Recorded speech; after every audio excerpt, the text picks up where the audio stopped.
Hey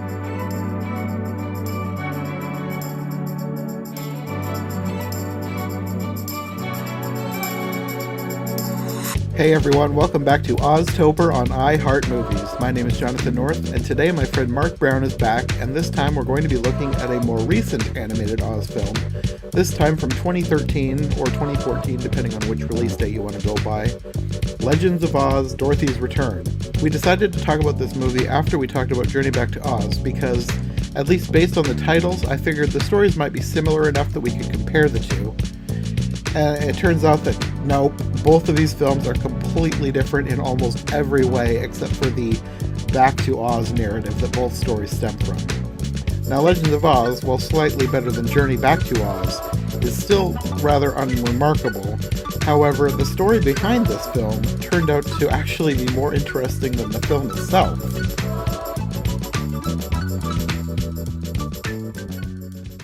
So, had you heard about this one before we watched it?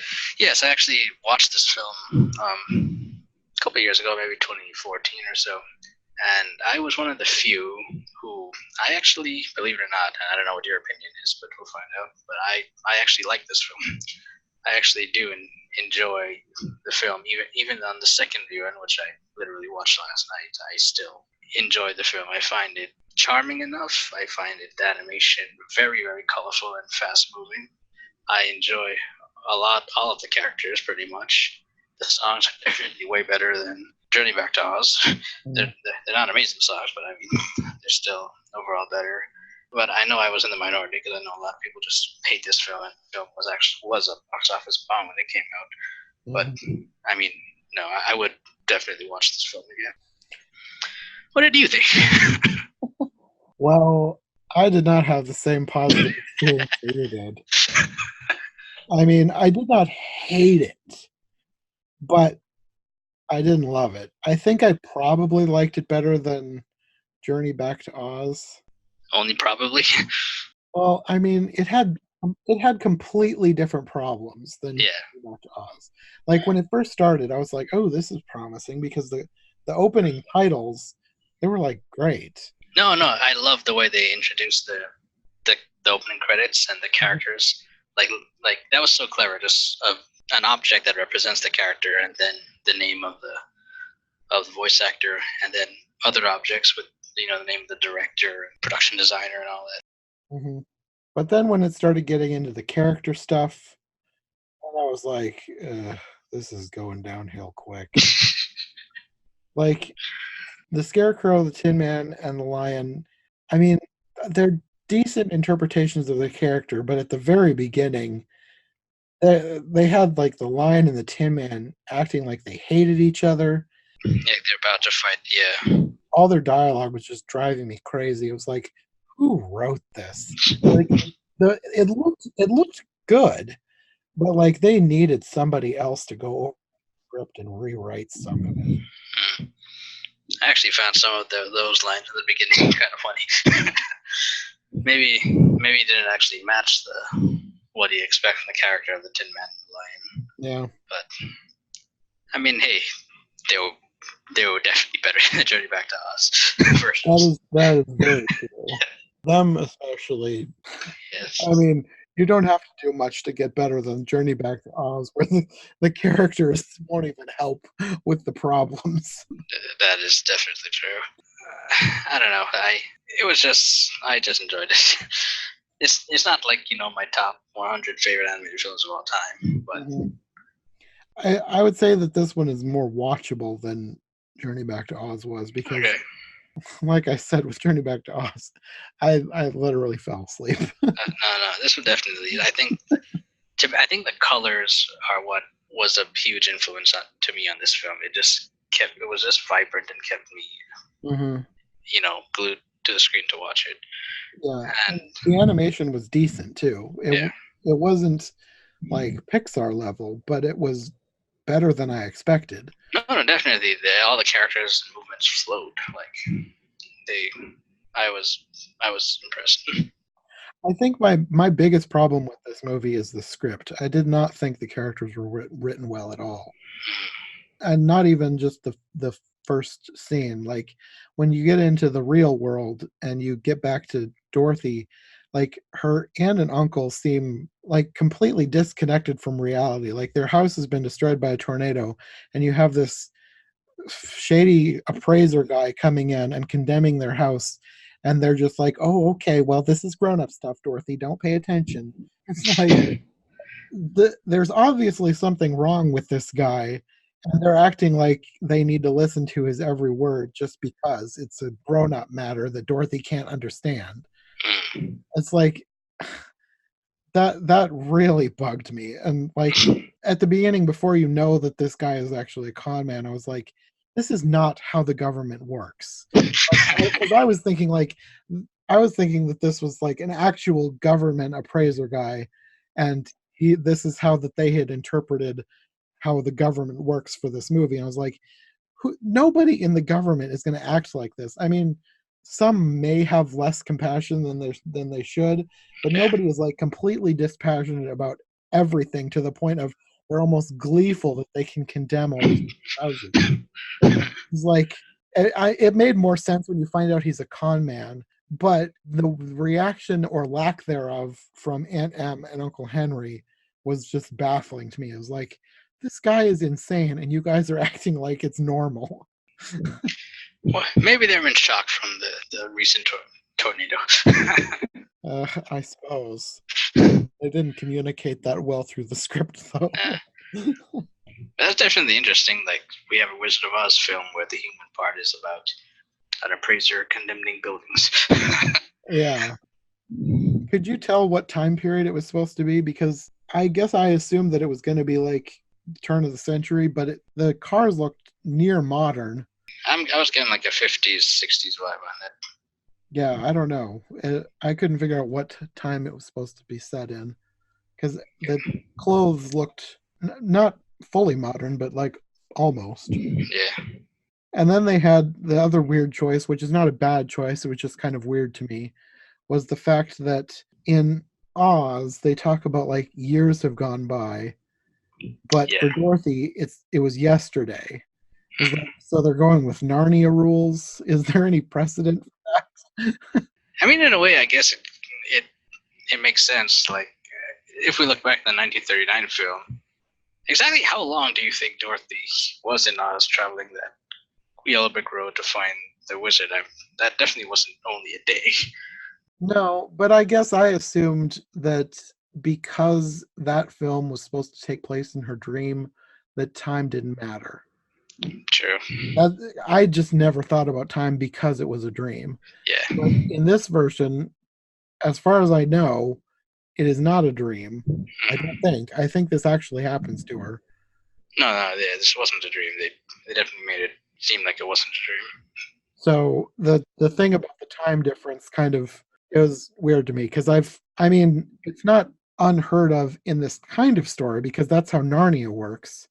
But I don't remember ever hearing that about Oz, so I didn't know if they just made that up for this movie or what. I think they just made it up for this film, but I actually like that fact that they put in this lore. Mm-hmm. And Dorothy has this reputation amongst everyone as she's famous all across the land now.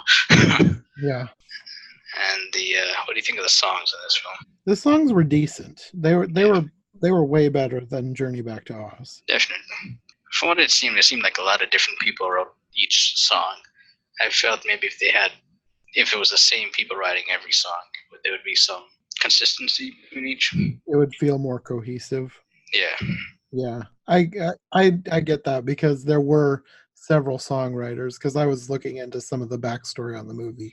There were quite a few people writing the songs. I really enjoyed when the Joker is singing the song about the candy and it just goes on that riff about naming types of candy.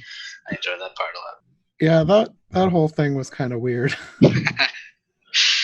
You would think, like, that's the thing. So the Joker, well, not Joker, Jester is the brother of the Wicked Witch. Uh-huh. And at the end of the film, like in the climax, he uses that magic wand or whatever to summon a tornado to destroy Dorothy. You would think he had done that in the beginning. No, first he's like, "Nah, we're gonna change the sign so they make the law." and get eat Uh-huh. candy, then I'm gonna, pretend to be fireflies in the cave and set them down the wrong path. And then finally at the end, you know what? I'm just gonna destroy them directly. Yeah, that's another example of like somebody should have gone over this script a little better. Yeah. Just one of many inconsistencies. Mhm. But overall, I like Brenda Peters a lot as Glinda. Yeah, she didn't have much of a role though, beyond showing up at the beginning, then getting turned into a puppet, and then Yeah, coming back at the end. yeah. I guess that's just like Glinda in 1939 film. I guess just Yeah, shows up. At the end. basically. What do you think of like all the like Wiser the Owl and the Marshall Mallow and Tug? Uh, I don't know. I mean, they're fine, and they make sense, I guess, in the world of Oz. Yeah, It just, to me, it felt like they were kind of just made up, instead of being like actual Oz characters. It was like somebody thought about something like, oh, this is how Oz feels. Let's make something like that. hmm And it kind of was because, do you know what the story that this was taken from? I had read it. It was based on the book that the grandson had written, right? Or the great grandson. Yeah, the great grandson. He wrote this. So this was Dorothy of Oz. That's the story, and I guess to like Oz purists, this one is non-canonical because L. Frank Baum did not write this one himself. Yeah, But this was written by his great grandson. But I was surprised that it was written in 1989. yep, So it's kind of, I guess, sort of recent. I mean, it was written after I was born, so yeah. it makes it feel like almost modern to me. So it was weird to have something like that be the basis for a movie because I was expecting this to be based on, well, either based on one of L. Frank Baum's books or to go the Journey Back to Oz route Yeah. and take elements of a book and then build their own story.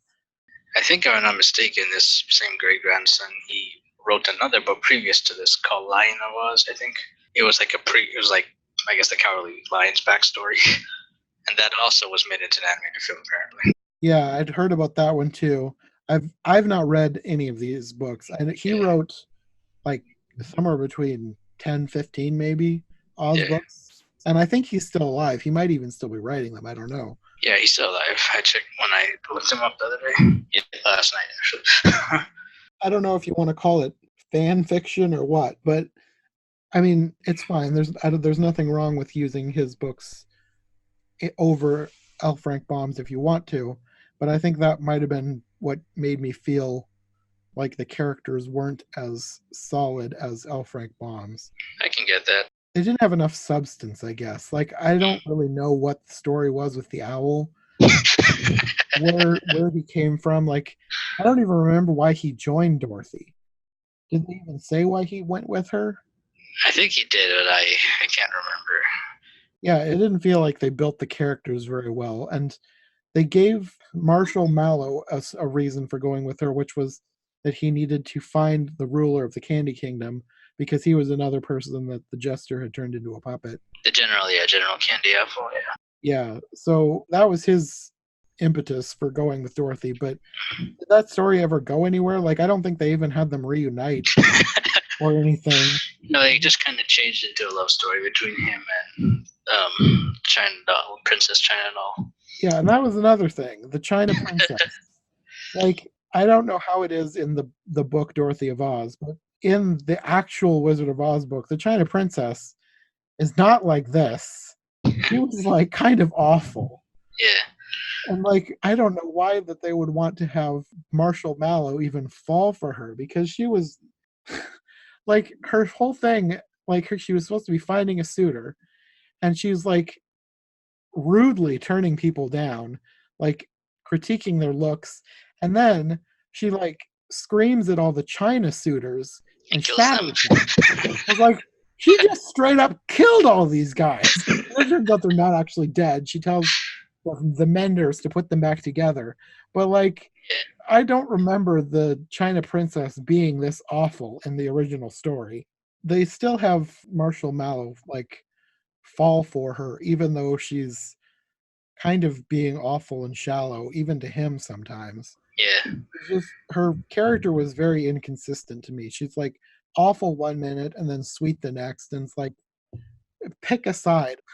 Like I said, I like her character because of this character of her, and I thought the Megan Hilty, I guess she brought her Broadway, over the topness into this voice performance, and I enjoyed that a lot.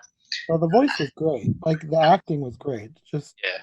the way she was written was too inconsistent for me. I guess what they were trying to do with her is she was always shallow and cares about appearances and looks, but in the end, when I forget where this happened, but in the end, she gets shattered. So she's willing to risk her life and her perfect looks and body to have a few cracks in it to save the people she loves. I guess that was what they were trying to do, I guess. Yeah. Yeah, I get that. There was a lot of things that I could tell they were trying to do, but like I said, I think somebody needed to go over the script a bit better. I think one of the things that stood out to me is the tree that volunteers to be the boat, and he's like 900 whatever 978 years old. So after they make him to a boat, Dorothy's like, you know what? We're gonna call you Tug. It's like, this guy's been alive for 978 years. I'm sure he has a name, but you're just gonna go, no. You know what? I'm gonna give you a brand new name. I'm calling you Tug. I didn't even think of that. I think I was too distracted by the fact that until I actually saw him, like the full tree being made into the boat, I was just thinking, this is really morbid. They're gonna chop this tree up to bits, and he's okay with it. Yeah. And it turned out they carved him into the boat, which is a lot better. Yeah. But they didn't make that very clear at the beginning. I thought they were gonna kill the tree. You thought they were going the whole given tree route. Yes, that's what it reminded me of, and I hate that book. But yeah, that was the first thing I thought of. So we're gonna call you Tuck. Just to go up to random people that have names and be like, I'm calling you something else. I did not even think of that. That is a good point. And then also in that song sequence where they're carving him, then we see cameos of the field mice and the sawhorse from The Wizard of Oz. Yeah. That was interesting. Yeah, I liked the cameos. I wish they'd had a little bit more to do. Mm-hmm. But I like that they actually included them. Mm-hmm. I like the whole candy court scene. That amused me. I just want to know why the candy people just wanted to go straight into death. Like instant death sentence. It's like the candy they were eating wasn't people. They were just eating candy that was growing out of the ground. Oh, was it? We don't know. We don't know the lore that's going on there. Maybe that's how candy gets born. They would grow them and then they develop life. They eat the babies. I didn't even think of that. There's a lot of ways you could go in this movie. Oh wow. Legends of Oz, eating babies and renaming old folk. Yeah, it was weird. The end was weird too.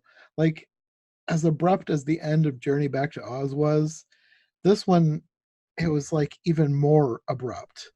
Like they saved everybody, and then as soon as Glinda appears, she's like, "Oh, Kansas must be missing you by now."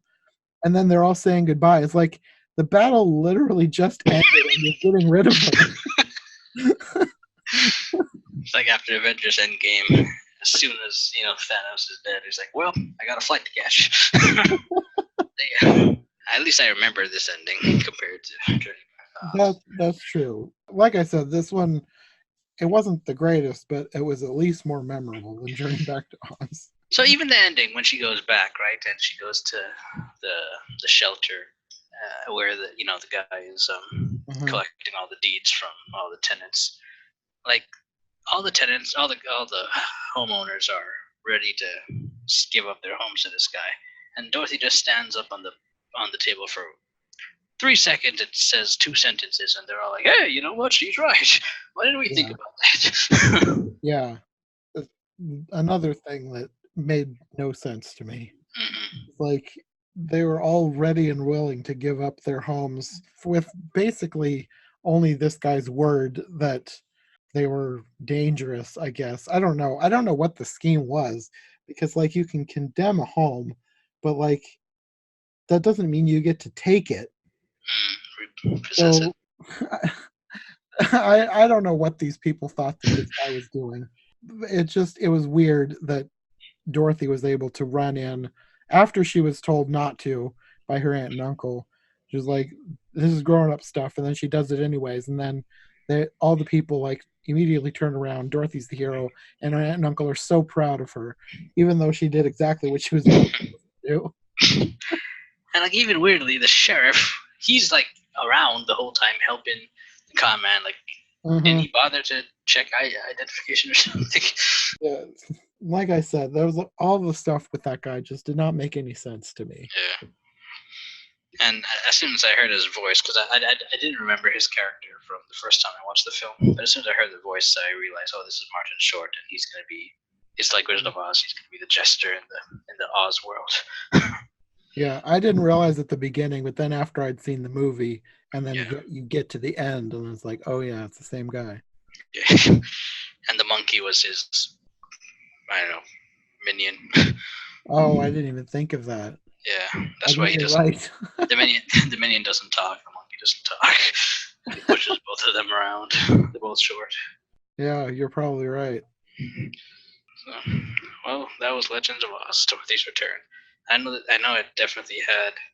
I didn't research it much, but I know it had quite some production history going on. I looked into it a little bit. If you're interested, I found there's a guy on YouTube. The channel's name is Electric Dragon Yeah, 505. yeah, I know he is. He's the animation guy, and he did a couple of videos with Noah Centineo, I think, talking It's about this. it's about Noah Centineo because the way it was Oh, worded, I thought this Noah Centineo was in the video, but he's not. oh It's okay. about him.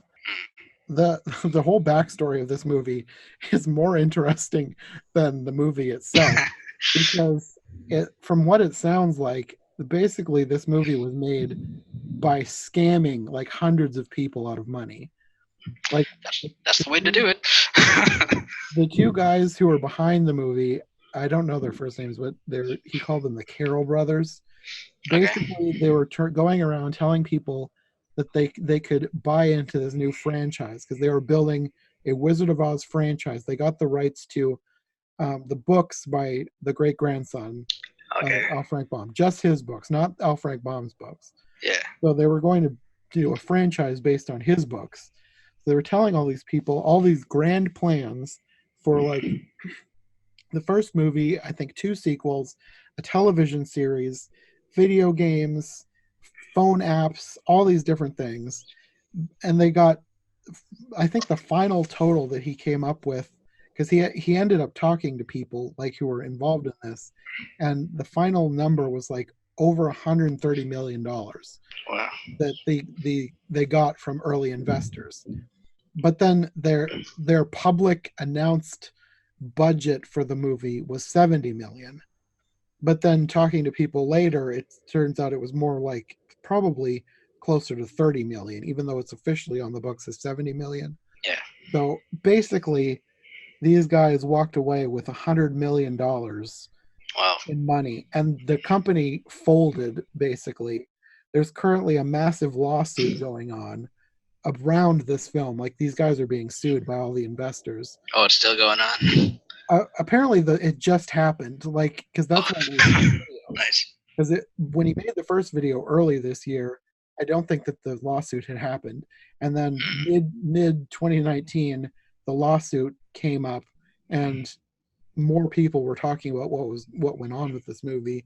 And then he made the second video to like do an update on everything he learned since. So basically, this movie was built on fraud. Nice. The Hollywood way.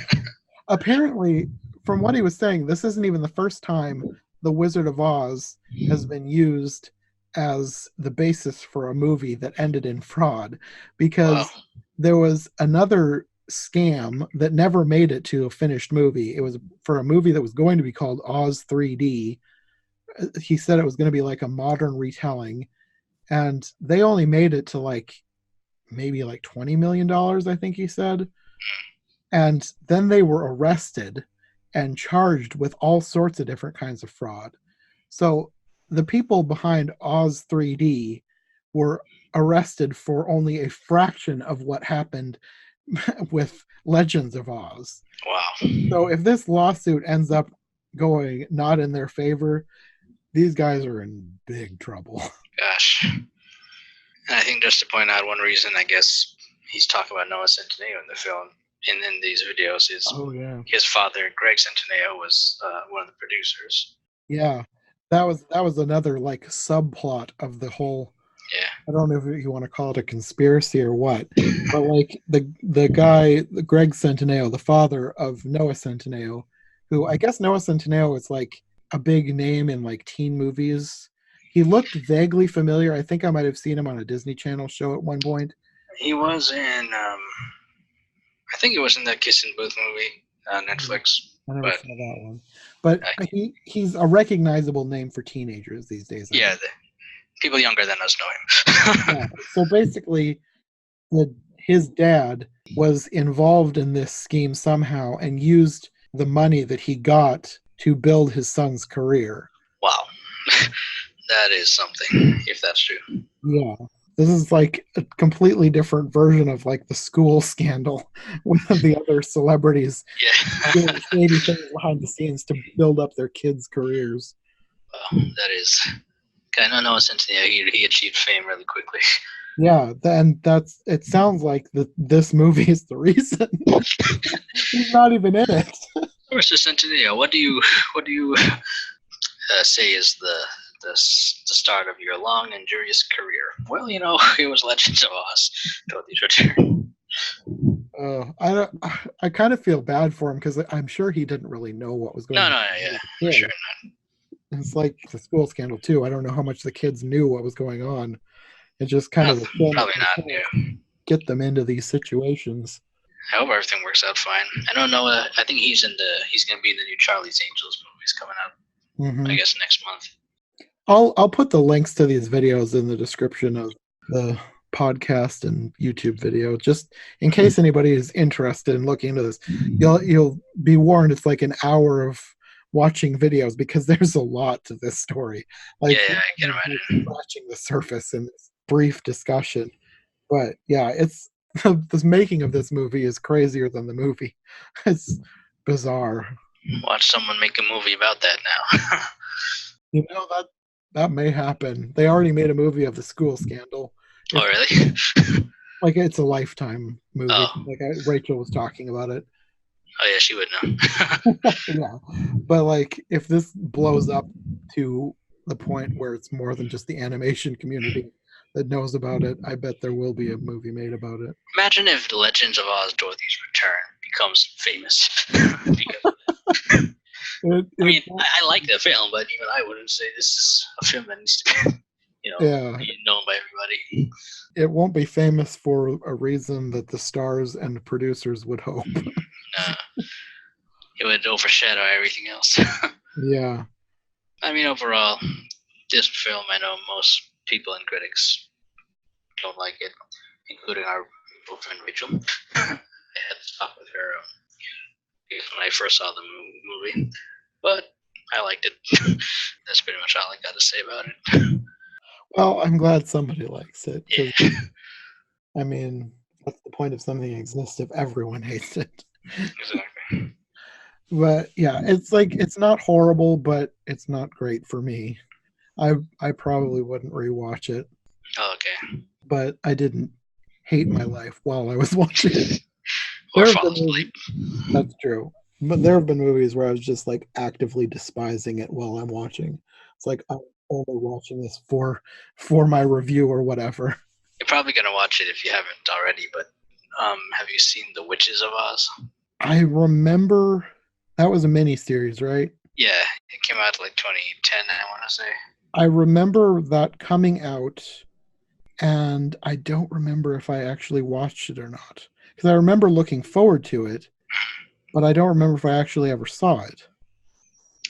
I saw it and I was really disappointed. I hated it. Like I think it's my least favorite Wizard of Oz Okay. film. But there are two good things I liked about it. Christopher Lloyd is the Wizard of Oz, and two, it has the most epic Tin Man ever. Okay. Although he's in it for like 5 minutes, probably the whole 3 hours. But that's just something to look forward to if you ever get to that. Yeah. I don't remember Christopher Lloyd, so maybe I've never seen it, but it's one of those things. It's been almost 10 years, so Yeah. like in 2 weeks, I'm gonna forget these two movies. So maybe I did see it and I just forgot them. Don't worry, I've already started to forget Journey Back to Oz. Yeah, no, the Journey Back to Oz is like it's mostly gone. Yeah. The Oz will stick around a little longer It's because only the elephant sound in your brain now. that will never leave my brain. That will never leave. That sound was awful. Anyway, I guess that's probably all. Yeah. I don't think I have any other thoughts. I think we said all we had to say, all we could say about both of these films. Yeah. So all in all, I liked Legend of Oz much better than Journey Back to Oz. Yeah. Well, do you want to let people know where they can find you? Well, you can find me on my blogs. I have an animation one, The Animation Commendation, at markb4.wordpress.com. And I have a live-action Disney blog where I'm trying to watch and review every theatrically released live-action Disney film ever made, and that's myliveactiondisneyproject.wordpress.com. And I'm sure Jonathan will put some of the links down below. Yeah, yep. Okay, well, thanks for joining me on this. Thanks for having me. I always enjoy, coming on these podcasts, talking in depth about animated films or other films with you, and hope to come back again. Yeah, I think we'll have you back in December. I think we're gonna do a Christmas Carol version. Oh yes, that would be fun. Okay, well, we'll see you then. See you then. Take care. Bye. Bye. Thanks again to Mark for joining me for this episode. I'll have links to his blogs in the description, and if you're interested in getting the full scoop on the very tumultuous production history of Legends of Oz, I'll have links to the videos that we talked about there as well. Next time will be the final episode of this year's OzTober. My friend Katie Fabric will be joining me to talk about an Oz miniseries called Tin Man, which is quite unlike any of the films we've talked about so far. It's another retelling of the main Wizard of Oz story, but this time it's been given like a science fiction steampunk-esque twist. So I'll see you then for the season finale of OzTober with Katie Fabric.